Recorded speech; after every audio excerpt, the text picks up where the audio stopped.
The financial records just dropped, and they're absolutely wild, except this time, it's not money we're talking about. Kody Brown just delivered the emotional accounting we've all been waiting for, and the numbers don't lie. Her memoir, Sisterwife, officially hit the shelves. And honey, the tea that's spilling from those pages is scalding hot. The camera crew followed Kody that day too. He rushed home to Robin. He needed to check in on, I don't know, the kids, her feelings about my labor.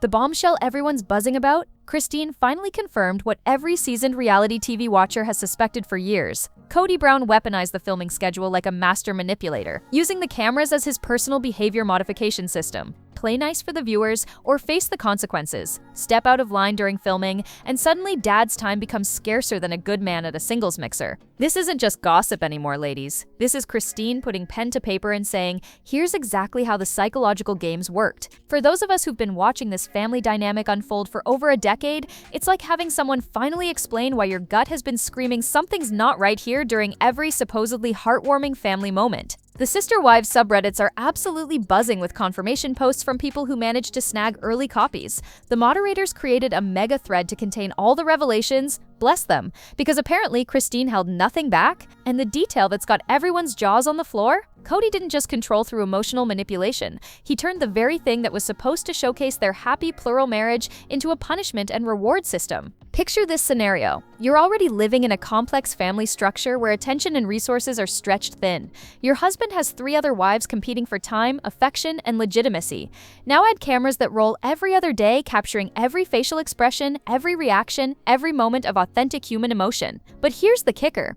Those authentic emotions better align with the narrative Kody and his favorite wife want to project, or there will be hell to pay. Kody reveals that family members had to be incredibly careful about what they said and even how their faces looked during filming. One wrong expression, one moment of honest frustration or disappointment, and Kody would retaliate by withdrawing his presence entirely. He would simply stop showing up to that wife's house, stop spending time with those children, and redirect all his energy toward the family members who were playing along with the performance. This revelation hits different when you realize we've been watching a carefully orchestrated show within a show. Every family meeting, every announcement, every supposedly spontaneous moment was actually happening under the threat of abandonment. The children learned early that their access to their father's love and attention depended on their ability to perform enthusiasm for decisions they had no say in making. For women who've ever dealt with emotional manipulation in relationships, Kody's revelations probably feel eerily familiar. The withholding of affection as punishment, the moving of goalposts, the expectation to smile and be grateful while your needs are ignored. It's manipulation 101, just happening in front of millions of viewers. What makes this even more chilling is realizing how long this system was in place and how many family moments were contaminated by this underlying threat. The mechanics of Kody's punishment system were as calculated as they were cruel. According to Kody's revelations, the filming schedule created the perfect framework for psychological control. Every other day, the cameras would roll, and every other day, family members had to prove their loyalty through performance. It was like living in a reality TV version of emotional Russian roulette. Here's how the system worked in practice. Kody would eat and sleep at the original 3 wives' houses, Kody, Janelle, and Mary, but only when they maintained the proper level of enthusiasm and compliance during filming. Step out of line during a camera session, show the wrong facial expression during a family announcement, or dare to express authentic frustration with a decision you had no part in making, and suddenly, Kody's overnight bag would be heading to a different house. The beautiful manipulation in this system was its deniability. From the outside, it could look like natural family dynamics.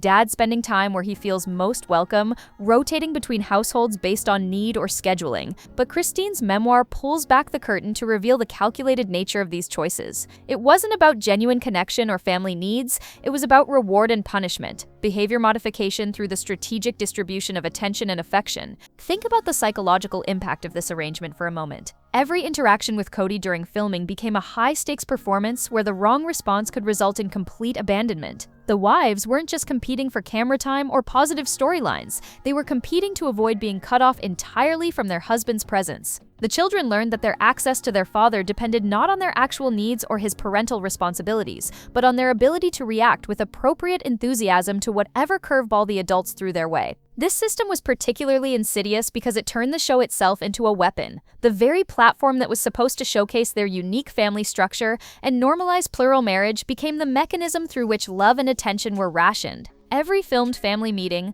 every on-camera announcement, every seemingly spontaneous moment was actually happening under an unspoken threat: perform happiness or face isolation. The original three wives and their children became performers in their own lives, constantly reading the room, monitoring their expressions, calculating their responses. Imagine the mental exhaustion of never being able to just react authentically to news that affects your life.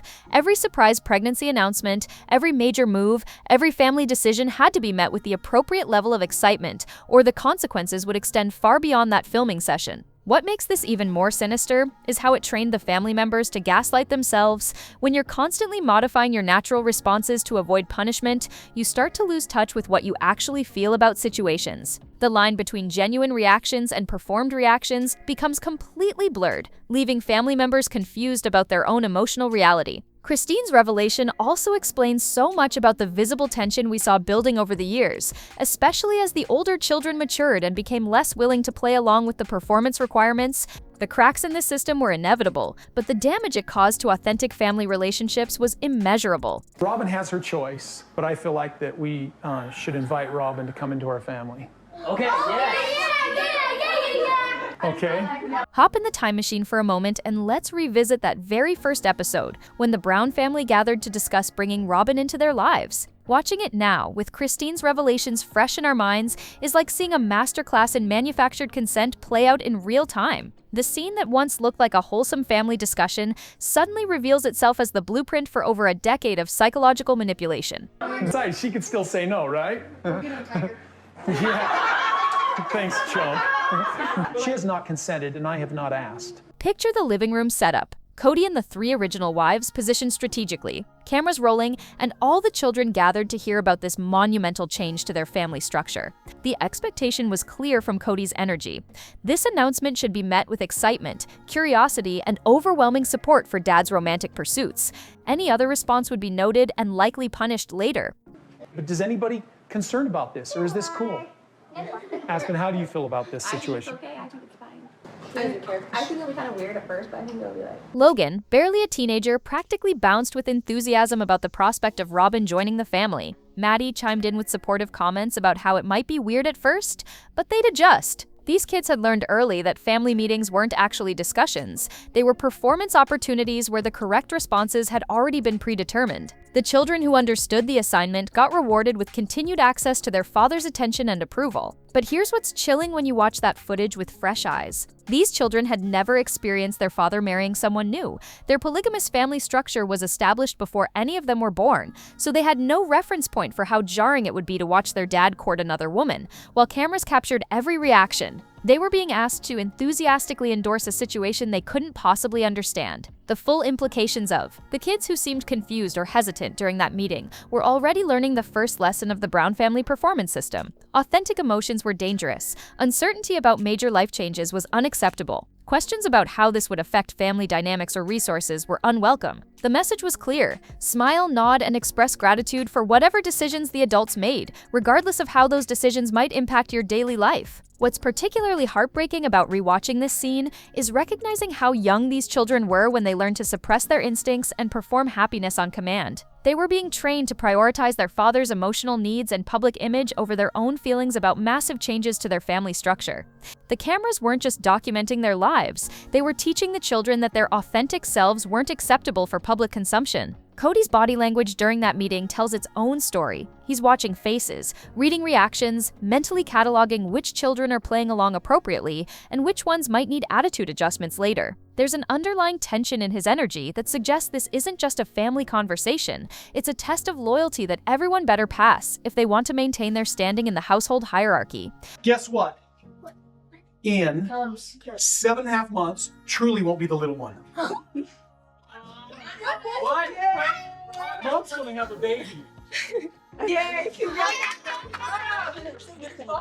The original three wives during this scene are also performing, though their version of the performance is more subtle. They're modeling appropriate responses for their children, showing through their own reactions what level of enthusiasm is expected and acceptable. Any private reservations, concerns about resources, or worries about family dynamics are carefully hidden behind supportive smiles and encouraging words. This early scene established the template for every major family announcement that would follow over the next decade. The pattern was set. Kody makes unilateral decisions, the family gathers for filming, and everyone performs gratitude while cameras roll. The exhausting mathematics of manipulation become crystal clear when you understand the actual filming structure Christine reveals in her memoir. Every other day, cameras would roll in the Brown household, which means every other day became a high-stakes performance where family members had to transform into enthusiastic participants in their own exploitation.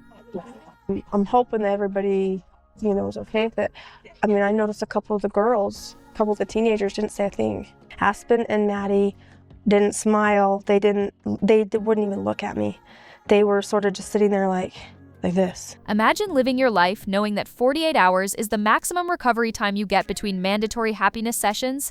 This wasn't the typical reality TV setup where cameras might capture a few dramatic moments or planned activities. This was comprehensive life documentation happening on a rigid schedule, which meant family members always knew when they needed to have their game faces ready. The predictability of the filming schedule actually made the psychological pressure worse, because there was no spontaneous, authentic moment that couldn't potentially be punished if it happened to fall on a camera day. Christine's revelation that family members had to monitor not just their words but their actual facial expressions during filming reveals the incredible mental exhaustion this system must have created. Think about the cognitive load involved in constantly filtering your natural reactions through the lens of, will this make Kody angry enough to abandon us? Every raised eyebrow, every moment of confusion, every flash of disappointment across someone's face became a potential trigger for retaliation. The children, especially as they grew older, bore the brunt of this impossible standard. Teenagers are naturally moody, questioning, and sometimes resistant to authority, but in the Brown household during filming days, those normal developmental traits could result in their father completely withdrawing from their lives. The message was clear: your emotional development and authentic self-expression matter less than maintaining the public image of our happy plural family. What makes this system particularly insidious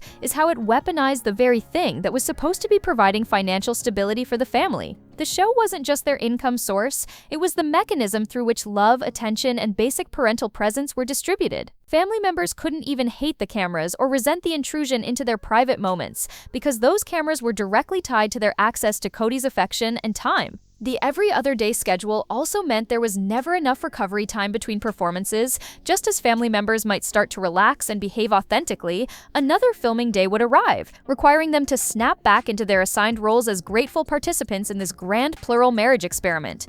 It was really difficult for me when you got a babysitter. Because my first thought was, why aren't we good enough? It's like, why don't you trust me with your kids? Why wouldn't you ask me first? I didn't get it. The psychological whiplash of constantly switching between authentic family life and performed family life must have been incredibly disorienting, especially for the children. Consider the impact on decision-making within the family. Every choice, from major moves to minor household decisions, had to be filtered through the lens of how it would play on camera and whether family members could muster the appropriate level of enthusiasm for the cameras. Authentic family discussions became impossible because every conversation was potentially being documented and evaluated for proper emotional responses. The filming schedule also created artificial urgency around family reactions. Instead of having time to process major announcements or life changes privately as a family, everything had to be reacted to immediately and positively for the cameras. There was no space for the natural adjustment period that most families would need when facing significant changes because the cameras were rolling and the performance had to be maintained. Fast forward to one of the most telling examples of the performance pressure system in action, and you'll find a moment that perfectly illustrates how the manipulation tactics Christine describes played out in real time. When Kody and Robin announced her pregnancy with Solomon, the contrast between expected enthusiasm and authentic teenage reactions created a scene that probably haunted that living room long after the camera stopped rolling. Picture Kody's energy in that moment. He's practically vibrating with excitement about sharing what he clearly considers wonderful news. In his mind, this announcement should trigger celebration, congratulations, and overwhelming joy from his existing children. After all, isn't a new baby always a blessing? Shouldn't everyone be thrilled that the family is expanding? The expectation for enthusiastic responses was written all over his face as he delivered the news with Robin glowing beside him. But teenagers have a way of delivering authentic reactions that can't be coached or manipulated, especially when they're caught off guard by news that directly impacts their already stretched family resources. Hunter's subdued response. Aspen and Maddie's lack of smiles, their refusal to even make eye contact during the announcement, these weren't calculated acts of rebellion. These were honest reactions from young people who understood better than anyone how thin their family's attention and resources were already spread. The beautiful thing about rewatching this scene with Christine's revelations in mind is recognizing that these kids were displaying exactly the kind of emotional intelligence their father should have been proud of. They understood that another baby meant even less individual time with dad, fewer resources for everyone, and more complexity in an already complicated family dynamic. Their measured responses weren't disrespectful. They were realistic assessments from children who had been living the reality of plural marriage their entire lives. When I was thinking of, don't you want a relationship with me? Don't you want a relationship with a sister wife? Are you serious right now? Yes, completely. It broke my heart. You're never gonna need me. Never. Kody's visible disappointment at not receiving the Logan and Maddie level excitement he got during the Robin courtship announcement reveals so much about his expectations for family reactions. He wanted performance, not authenticity. He wanted enthusiasm regardless of legitimate concerns. He wanted his children to prioritize his happiness and validation over their own processing of how this news would affect their daily lives. What's particularly heartbreaking about this moment is imagining what happened after those cameras stopped rolling. According to Christine's revelations about the punishment system, those teenagers who failed to perform appropriate excitement likely faced consequences that extended far beyond that filming session. Their honest reactions probably earned them extended periods of their father's absence, proving once again that authenticity was a luxury they couldn't afford in the Brown household. The contrast with the earlier courtship announcement is especially revealing. Logan's enthusiastic response to Robin joining the family had set a standard that Kody apparently expected to be replicated for every major family development. But Logan's reaction came at a time when he was younger, before years of living under the performance pressure had worn down his willingness to fake enthusiasm for decisions that affected his life without his input. Robin's body language during this pregnancy announcement also tells its own story. You can practically see her calculating whether the lukewarm responses from the older children will reflect poorly on her, potentially triggering Kody's displeasure with the family's performance. She's learning the same lesson everyone else had already absorbed. Authentic reactions are dangerous when they don't align with the narrative Kody wants to project. The scene perfectly encapsulates the impossible position these children were placed in: be genuinely happy about news that legitimately concerned them, or face punishment for failing to perform joy on command. The moment Christine's memoir revelations hit the internet, something beautiful happened in the digital spaces where Sisterwives watchers gathered to dissect family dynamics and share observations. It was like watching a massive collective exhale, as thousands of viewers simultaneously realized their instincts had been absolutely correct all along. The Reddit megathread became a digital support group for people who had been questioning their own perceptions of what they were witnessing on screen. One user summed up the revelation perfectly, writing that Kody stopped spending any time with the OG3 and kids once Robin showed up. None at all. It's so gross the way he ditched his family. But the real bombshell came in their follow-up comment, explaining how they filmed every other day, and family members had to be so careful what they said or the facial expressions they made, because if they said something Kody or Robin didn't like, then Kody would punish them by not seeing them at all. This wasn't just gossip or speculation anymore. This was Christine providing the missing puzzle piece that made every uncomfortable moment, every forced smile, and every awkward family interaction suddenly make perfect sense. The online community erupted with "I knew it" posts, but these weren't smug victories. These were validations for viewers who had been gaslit by the show's narrative for over a decade, constantly being told they were watching a loving plural family when their eyes were telling them something entirely different. The moderators of the Sisterwife subreddit deserve special recognition for creating a spoiler-friendly megathread that allowed early book readers to share revelations while protecting people still waiting for their copies. This kind of thoughtful community management created a space where validation could happen safely, where longtime viewers could finally process what they had been witnessing without feeling like they were being overly critical or judgmental of a family they didn't personally know. Facebook groups dedicated to the show lit up with similar conversations. Quilting circles across America were probably discussing Christine's revelations over coffee and fabric swatches. Group texts were buzzing with screenshots of the most revealing passages. The collective aha moment was happening simultaneously across multiple platforms, creating a shared experience of finally understanding the subtext that had been hiding in plain sight for years. What's particularly powerful about this community validation is how it demonstrates the collective wisdom of audiences who have been analyzing family dynamics for over a decade. These viewers weren't just passively consuming entertainment, they were actively reading between the lines, noticing patterns and cataloging behaviors that didn't align with the happy plural family narrative being presented. Their observations were consistently dismissed as speculation or fan theories, but Christine's memoir proved that the audience's emotional intelligence was remarkably accurate. The validation extends beyond just understanding the show's dynamics. For viewers who have experienced similar manipulation tactics in their own relationships, seeing their observations confirmed provided a powerful reminder to trust their instincts about emotional manipulation. When something feels wrong, when dynamics seem unhealthy, when performance seems to be masking authentic pain, those instincts are usually correct, even when the people involved are insisting everything is fine. The community response also highlighted how isolated the Brown family members must have felt while living under this system. Millions of viewers could see the dysfunction, but the family members themselves were trapped inside it, constantly being told their perceptions were wrong and their authentic reactions were inappropriate. The collective validation happening online represents something larger than just reality TV analysis. It's a community of people supporting each other's ability to recognize and name manipulation when they see it. There's one scene that probably cost Christine dearly in terms of Kody's punishment system, and rewatching it now with her memoir revelations feels like watching someone knowingly walk into enemy fire for the sake of speaking her truth. The moment Christine confronted Robin about hiring a nanny instead of asking for help from the sister wives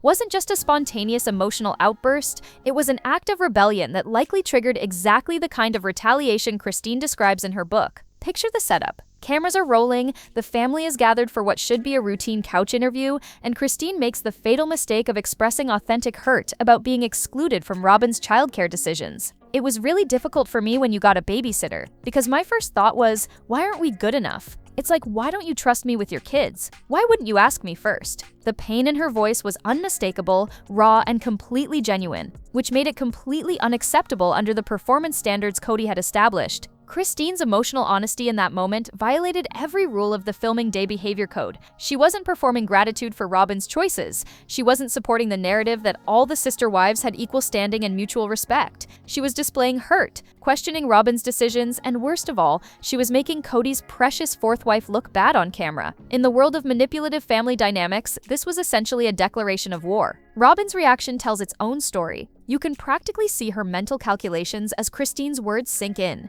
The barely audible, "Are you serious right now?" and the look of absolute disbelief on her face weren't just about Christine's emotional outburst. They were about the violation of the unspoken agreement that everyone would maintain the fiction of harmonious sisterhood for public consumption. Robin understood immediately that this moment would reflect poorly on her image as the beloved fourth wife who brought nothing but joy to the family.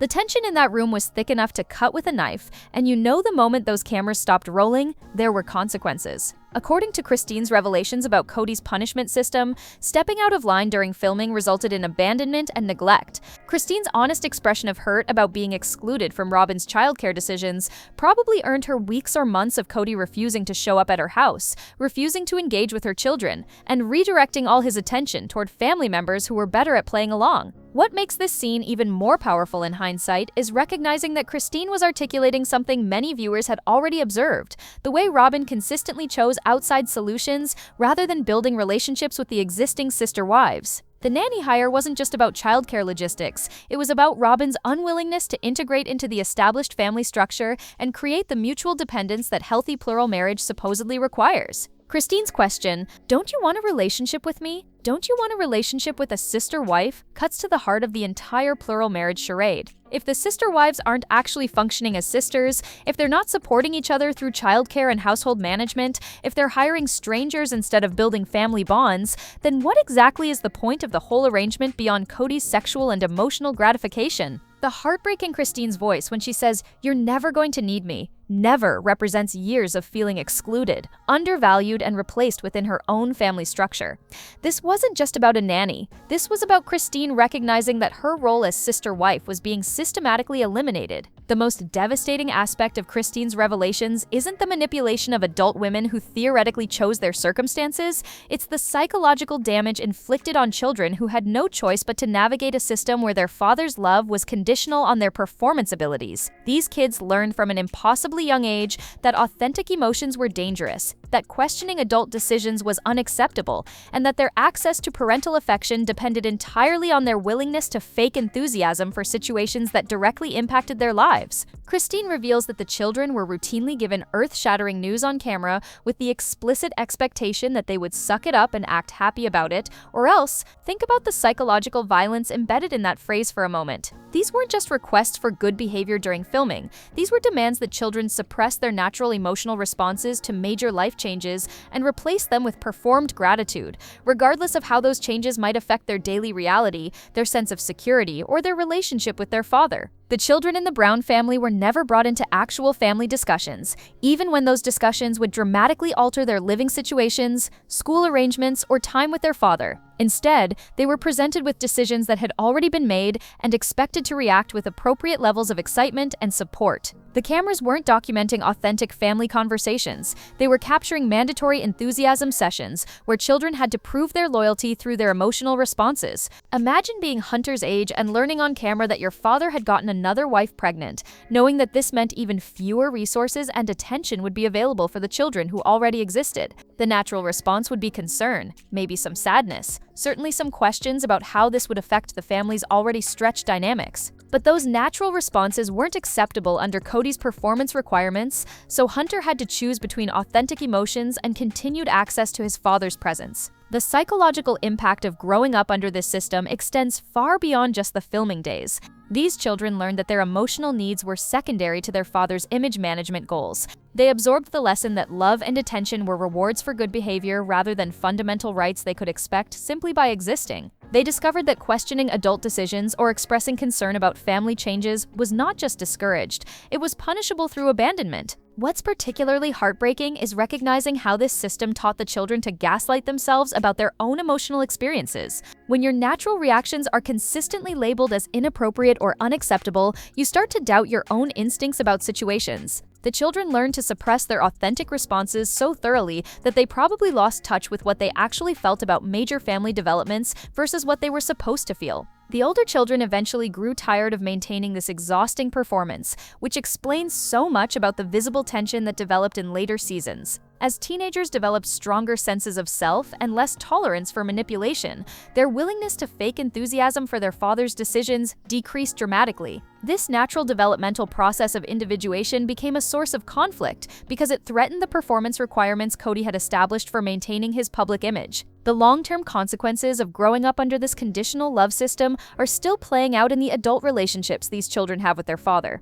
When children learn that parental affection must be earned through emotional performance, it creates lasting damage to their ability to trust that they are lovable simply for who they are. Like all systems built on manipulation and control, Kody's elaborate punishment and reward scheme carried the seeds of its own destruction. The beautiful irony of his filming day behavior modification program is that it eventually created exactly the opposite of what he was trying to achieve. Instead of a compliant, grateful family performing eternal happiness for the cameras, he ended up with a fractured clan where authentic relationships became impossible and rebellion was inevitable. The cracks in the system started appearing as the older children matured beyond the age where they could be easily controlled through the withholding of paternal attention. Teenagers are naturally equipped with rebellion tools that don't respond well to manipulation tactics, and the Brown children were no exception. As they developed stronger individual identities and more sophisticated understanding of healthy relationship dynamics, their tolerance for performing fake enthusiasm decreased dramatically. What Kody failed to understand in his calculations was that children grow up.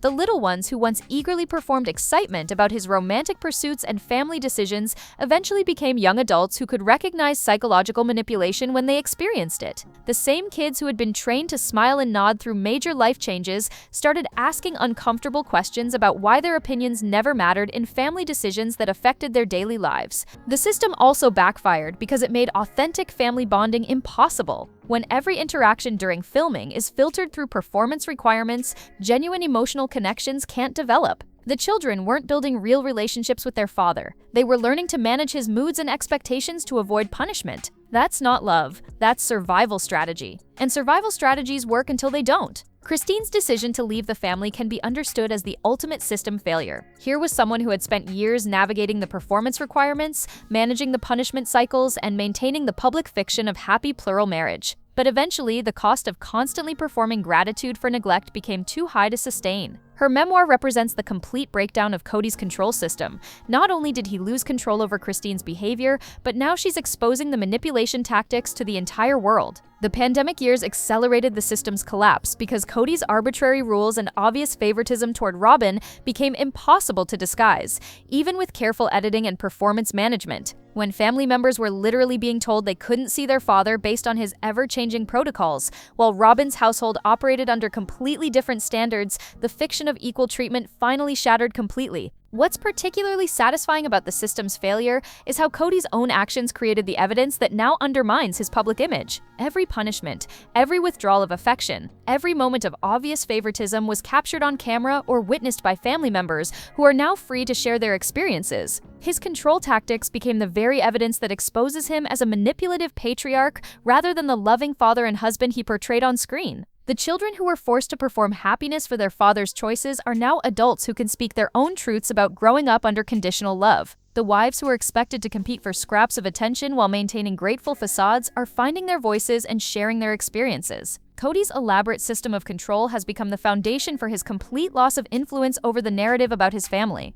The beautiful justice in this situation is that truth-telling has become the antidote to years of forced performance, and the very platform Kody used to control his family is now being used to expose exactly how that control operated. The ripple effects of Christine's courage in exposing Kody's manipulation tactics extend far beyond just settling reality TV debates or satisfying viewer curiosity. Her decision to document the psychological control system she lived under represents something much more powerful. It's a masterclass in reclaiming narrative control from manipulative partners and refusing to protect abusive systems for the sake of public image or family reputation. What Christine has accomplished with this memoir goes beyond just telling her personal story. She's created a roadmap for other women who might be questioning their own experiences with emotional manipulation but haven't yet found the language to describe what they're living through. When someone with her platform and visibility names manipulation tactics this explicitly, it gives permission for other women to trust their instincts about their own relationships and family dynamics. The educational value of Christine's revelations cannot be overstated, especially for women who've been taught to prioritize harmony over honesty in their relationships. Her description of the filming day punishment system provides a perfect case study in how emotional control operates, the use of presence and absence as rewards and punishments, the requirement to perform gratitude for neglect, the systematic undermining of authentic emotional responses. These are patterns that show up in countless relationships, not just polygamous reality TV families. For the Brown children who grew up under this system, Christine's public validation of their experiences probably feels like finally being seen and believed after years of having their authentic reactions labeled as inappropriate or ungrateful. There's profound healing that happens when someone with authority and credibility confirms that your childhood experiences were indeed problematic, especially when you've been taught to doubt your own perceptions about family dysfunction. The broader Sister Wives viewing community is processing their own form of validation and healing through Christine's revelations. For over a decade, viewers have been consuming content that presented manipulation and control as acceptable family dynamics, often questioning their own discomfort with what they were witnessing. Christine's memoir gives them permission to trust their instincts about unhealthy relationship patterns and validates their observations about the family's dysfunction. Looking forward, Christine's example creates a powerful precedent for truth-telling over image management. In a culture that often pressures women to maintain silence about relationship problems for the sake of family stability or public perception, her willingness to expose manipulation tactics sends a clear message that protecting users is not more important than protecting potential future victims. The legal and financial implications of Christine's revelations are also worth considering. When someone documents emotional abuse and manipulation this extensively, it creates a paper trail that could be relevant in custody decisions, financial settlements, or other legal proceedings. Her memoir doesn't just provide personal healing, it creates official documentation of the psychological environment her children were raised in.